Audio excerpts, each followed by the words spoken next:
Hello मेरे प्यारे प्यारे सीएम इंटर एंड फाइनल के स्टूडेंट्स। सर काफी बच्चों के मैसेजेस थे कि सर दिसंबर एग्जाम्स तो आ गए, एग्जाम फॉर्म भी रिलीज हो गए। सर हमको अभी ऐसा लग रहा है कि हम बोथ ग्रुप दे दे, लेकिन हम कंफ्यूज्ड है कि हम बोथ ग्रुप दे पाएंगे क्या। तो अभी एग्जाम फॉर्म हम एक ग्रुप का भरे या बोथ ग्रुप का भरे। तो बच्चों this is the video for you. मेरे हिसाब से ये वीडियो में मैंने डिटेल में बताया कि आपको बोथ ग्रुप देना चाहिए, सिंगल ग्रुप देना चाहिए, कौन से चीजें आपको देखनी चाहिए। तो फटाफट से वीडियो को सुन लो। प्लीज थोड़ा ओपन माइंड रखना। थोड़ा कभी कभी ऐसा लग सकता है कि मेरे बोलने में आपको सर बुरा लगे कि सर आप ऐसा कैसा बोल रहे कि आप कर नहीं पाते। देखो sometime it's not about our self, it's about the circumstances we are in. किसी बच्चे का अभी ऑफिस चल रहा होगा, किसी बच्चे का ऐसा हो रहा होगा कि भाई उसको उसके फैमिली को टाइम देना ही पड़ता होगा, किसी के घर में कुछ दिक्कत होगी, किसी के घर में कुछ दिक्कत होगी। तो कंसिडरिंग दैट सिचुएशंस आपको डिसीजन लेना चाहिए, रादर देन ये नहीं कि भाई मेरे साथ वाला कोई बोथ ग्रुप दे रहा तो मैं बोथ ग्रुप दूं, या मैं भाई सिंगल ग्रुप दूंगा तो मेरा ईगो हर्ट हो जाएगा। ऐसा बिल्कुल नहीं है। मतलब हमने ये देखा है कि बहुत बच्चे ग्रुप बहुत ग्रुप इसलिए दे देते कि सर सिंगल ग्रुप थोड़ी देंगे। अरे यार आप मतलब आप आपके सिचुएशन को कंसिडर करो कि अच्छा मेरे सिचुएशन के हिसाब से क्या मैं बोथ ग्रुप दे सकता क्या, तो दो, बिल्कुल मत दे। लेकिन जब बोथ ग्रुप दे रहे हैं ना तो उसके लिए ना बहुत चीजें ना आपको है ना थोड़े सेक्रीफाइस होकर ही करने पड़ेंगे। आपको है ना सबसे मेन इंपॉर्टेंट 12+ आवर्स पढ़ना पड़ेगा। आपको 12 घंटे से ज्यादा पढ़ना पड़ेगा। सर अभी अगस्त एंड हो गया, अभी सिर्फ सितंबर अक्टूबर नवंबर 3 गुड मंथ्स आपके हाथ में है। एंड आप समझो बोथ ग्रुप का अभी भी फाइनल का रिजल्ट 25% ही है। ऐसा नहीं कि 50% हो गया। अभी फाइनल की बात करो, इंटर की तो बात करो तो मतलब 20% है। आप समझो वो 20% के अंदर अगर आपको आना है ना बच्चों, तो 20% के अंदर आना ना बहुत बहुत ज्यादा डिफिकल्ट नहीं है। लेकिन एक कंसिस्टेंसी लगेंगी, एक प्लान लगेगा, एक मतलब अभी भी 100 दिन है। अगर आपका सिलेबस ओके ओके कंप्लीट हो गया जैसे मैं ऊपर बताऊंगा, तो आप आराम से बोथ ग्रुप निकाल सकते हैं। It's just your mind set कि सही में आपके पास वो टाइम है कि आपको वो करने की इच्छा है, तो 100% हो जाएगा। नहीं सर मेरा तो जॉब ही चलेगा 15 अक्टूबर तक, उसके बाद मैं बोथ ग्रुप दूंगा। देखो ऐसा नहीं होता रहता। थोड़ी इज्जत है, फाइनल के पेपर बोल दो या इंटर के पेपर बोल दो। तो आपको बीइंग इन इंटर स्टूडेंट अगर आप कहीं काम कर रहे होंगे, बीइंग इन फाइनल स्टूडेंट अगर कहीं काम कर रहे होंगे, तो मेरा ये सजेशन है अगर आपको 1 सितंबर से छुट्टी मिल रही है तो बोथ ग्रुप के ऊपर जाओ। नहीं तो आपकी कितनी भी अच्छी पढ़ाई रहने दो, अगर आपको 15 अक्टूबर के आसपास या 1 नवंबर से छुट्टी मिलने वाली है तो एक ही ग्रुप करो, बहुत अच्छे से करो, हो जाएगा। मतलब अगर आप 1 नवंबर से छुट्टी मिल रही है, फॉर एग्जाम्पल अपने पास 40 डेज है, तो 40 डेज में वो एक ही ग्रुप को बहुत अच्छे से पढ़ो, बहुत अच्छे से पढ़ो। क्यों सर मैं ऐसा क्यों बोल रहा, क्योंकि आप समझो ये दिसंबर अटेम्प्ट में है ना, आप नहीं चाहते हुए भी अभी टाइम पास होगा। अभी गणेश चतुर्थी आएंगे, अभी नवरात्रि आएंगे, अभी दसरा आएगा, दिवाली आएगा। बाय डिफॉल्ट आपको मालूम भी नहीं पड़ेगा अपने 10 से 12 दिन जाने ही वाले हैं। तो अगर आप ऑफिस कर रहे हैं कोई दिक्कत वाली बात नहीं है। अगर आप ऑफिस करते करते अगर आप 1 नवंबर से छुट्टी लेने का सोच रहे हैं, 15 अक्टूबर के आसपास छुट्टी लेने का सोच रहे हैं, तो प्लीज एक ही ग्रुप करो। इनफैक्ट मैं तो बोलूंगा अगर 1 अक्टूबर से भी किसी को छुट्टी मिल रही है तो एक ग्रुप पे करो। हाँ अगर आपकी 1 सितंबर से आपको छुट्टी मिल रही है और आपकी क्लासेस रीजनेबली हुई है, कंप्लीट हुई है, तो फिर आप बोथ ग्रुप के ऊपर जाओ। नहीं तो सेफ खेलो, थोड़ा सा सेफ खेलो। मतलब मैं बोलूंगा रेदर देन सेफ मैं वर्ड यूज करूंगा स्मार्ट, थोड़ा स्मार्ट खेलो। ऑटोमेटिकली आप एक ग्रुप अभी निकल के सेकंड ग्रुप बाद में निकल जाऊंगा सर, क्योंकि देखो टाइम देना पड़ता है जब भी बोथ ग्रुप निकलता है, नहीं तो फिर एग्जाम का भी वो प्रेशर हैंडल नहीं होता क्योंकि डेली एग्जाम्स रहते हैं। ठीक है। उसके अलावा कुछ चीजें मैंने लिख के लाया कि देखो आपको है ना बेसिकली ये 5 चीजों के ऊपर डिसीजन लेना चाहिए। सर पहला चीज है सिलेबस कंप्लीशन।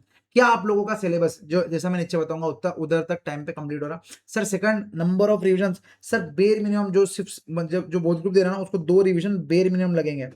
सर जो आप क्लासेस कर रहे दैट इज नॉट रिविजन, जो क्लासेस कर रहे उसके अलावा आपको 2 रिविजन करने पड़ेंगे। ठीक है ना। ऐसा नहीं कि सर क्लासेस कर लिया और एक बार यूट्यूब पे वन शॉट रिविजन लेक्चर देख लिया आपका तो एक रिविजन हो गया क्या, नहीं। एक प्रॉपर रिविजन कब होता है कि जब आप पूरा का पूरा कंसेप्ट पढ़ते हो और फर्स्ट टाइम पूरे के पूरे क्वेश्चन सॉल्व करते हो, या लगभग 60 to 70 क्वेश्चन सॉल्व करते हो, जब जाके वो अच्छा रिविजन बोलता है। फिर ऐसी और एक रिविजन जिसमें कम नंबर ऑफ क्वेश्चन, मतलब 30% ऑफ क्वेश्चन सॉल्व कर दे। सर कुछ बच्चे यहाँ पर ऐसे भी है जो फर्स्ट रिविजन में भी 30% क्वेश्चन सॉल्व नहीं कर रहे।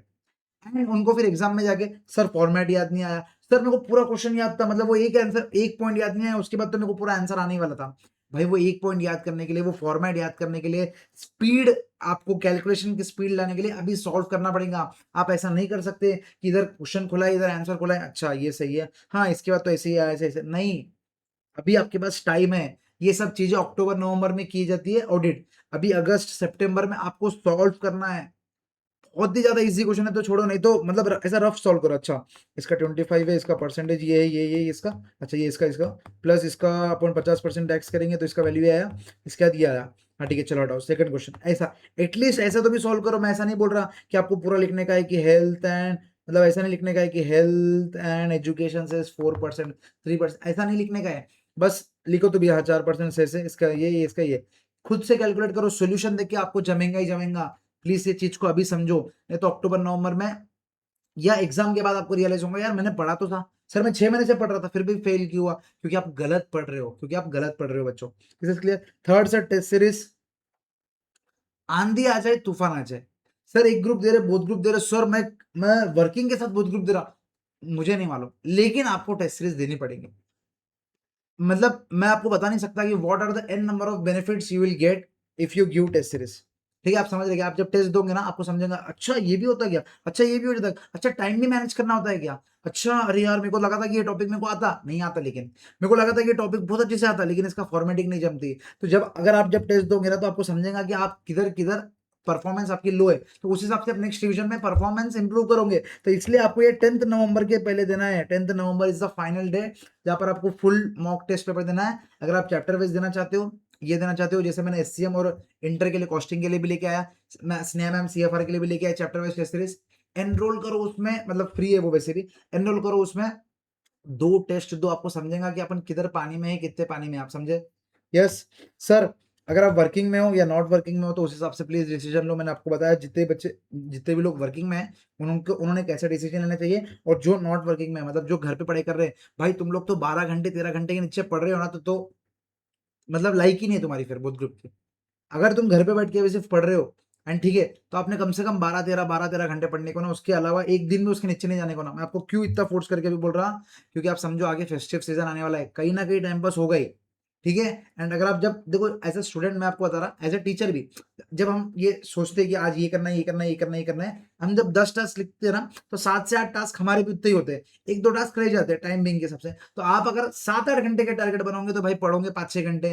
अगर आप 12-13 घंटे का प्लान बनाओगे तो एटलीस्ट 10 से 11 घंटे आप पढ़ोगे, and this is bare minimum which we require now. ठीक है, उससे कम तो एक्सेप्टेबल ही नहीं है बच्चों। एंड कोई प्रेशर में मत जाओ कि भाई वो दे रहा है इसलिए ये मेरा 5th अटेम्प्ट है, इसलिए ये मेरा 4th अटेम्प्ट है, मेरी शादी क्यों मरा गई। ये देखो, ये सब चीजों से आप पास होने वाले हो क्या सर? पास किस चीज से होने वाले हो? पास इस चीज से होने वाले हो आप कि आपका सिलेबस हो गया क्या, आपके 2 रिवीजन हुए क्या, आपने मॉक टेस्ट दिया गया, बस खत्म।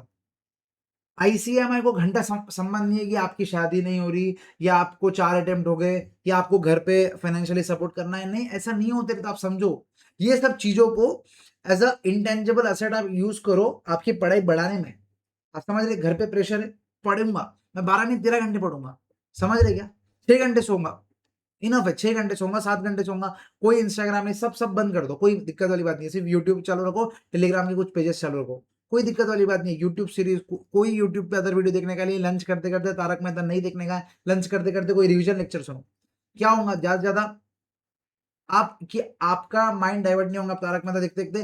फॉर एग्जांपल अगर दिन के 15 मिनट भी अगर आप सेव कर रहे हो इसके अंदर एंड दूसरे इसमें इन्वेस्ट कर रहे हो, आप समझो अभी एग्जाम को 100 दिन है, तो 100 × 15 1500 मिनट डिवाइडेड बाई 60, मतलब लगभग 25 घंटे आपने बचा लिए डेली 15 मिनट बचाने से, लगभग 25 घंटे। आप समझ रहे क्या, लगभग 25 घंटे मतलब टोटल पूरा एक दिन कंटिन्यूसली आपको पढ़ने मिलेगा अगर 15-15 मिनट बचाओगे तो। देखो ये सब चीजें थोड़ी थोड़ी करनी पड़ेंगी, क्योंकि अभी अगर दिसंबर 26 को as a serious and last attempt बनाना है तो, नहीं तो फिर टाइम पास करते रहो, चलते रहो चलते रहो चलते रहो, ऐसा नहीं चलते रहेंगे। This is clear.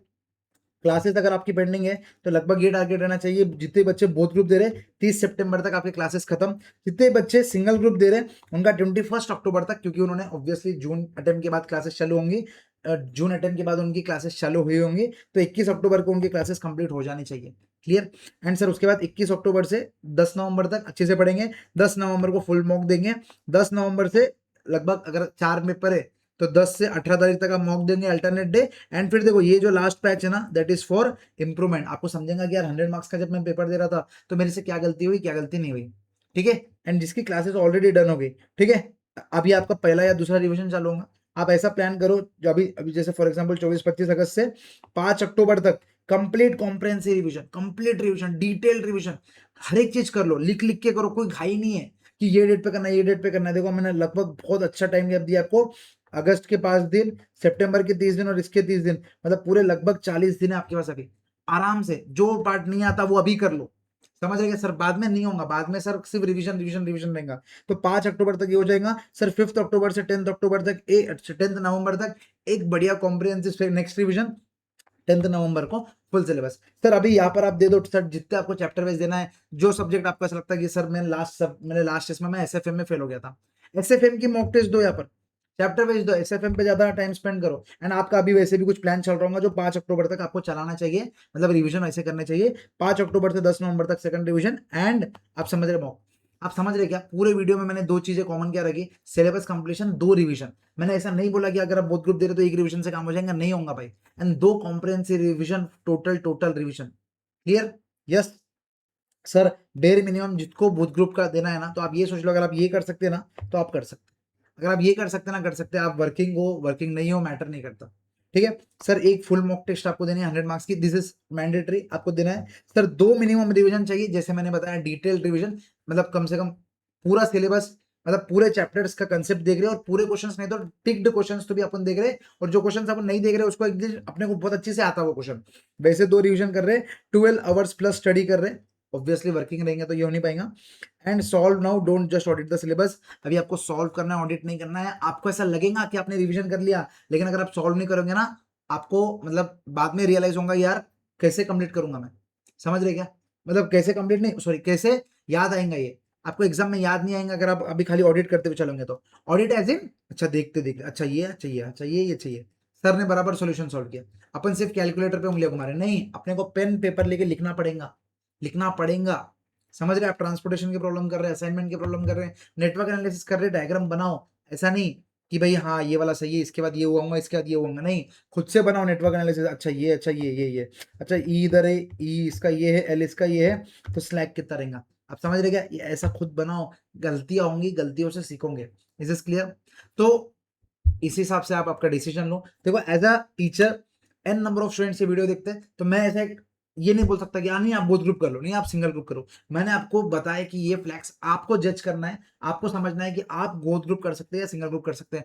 एंड मैं आपको बता रहा, there is nothing harm in giving single single group. ये थोड़ा वहम है कि भाई सिंगल सिंगल ग्रुप देंगे तो कम इज्जत रहेगी, अगर आप बोथ ग्रुप ट्राई कर रहे हो और नहीं निकले तो फिर वापस बैक टू नॉर्मल हो गए ना। उससे अच्छा बी स्मार्ट, अगर आप बोथ ग्रुप कर सकते तो वेल डन, कोई दिक्कत वाली बात नहीं, बेस्ट चीज। अगर आप नहीं कर सकते तो वेल डन, यू आर मतलब आप ज्यादा होशियार हो कि आपको मालूम है कि आप नहीं कर सकते, मतलब रीजन कुछ भी हो सकता है, आपका सिलेबस नहीं हुआ, आपका ऑफिस चल रहा, आपको घर पे काम है, सर मेरे से इतनी पढ़ाई नहीं होती, कोई बात नहीं है भाई। देखो लाइफ में ऐसा नहीं है कि सब लोग को सब ऑल इंडिया रैंकर के लिए बने। मैं एज एन एवरेज स्टूडेंट हूँ, लेकिन फिर भी मैं फाइनल तक आ गया, फिर भी मैं इंटर तक आ गया, और मैं आराम आराम से करके निकाल लूंगा। क्योंकि देखो 5 years डाउन द लाइन ये कोई नहीं पूछने वाला है कि आप बोथ ग्रुप पास होकर निकले या आप सिंगल ग्रुप निकले, कोई नहीं पूछेगा।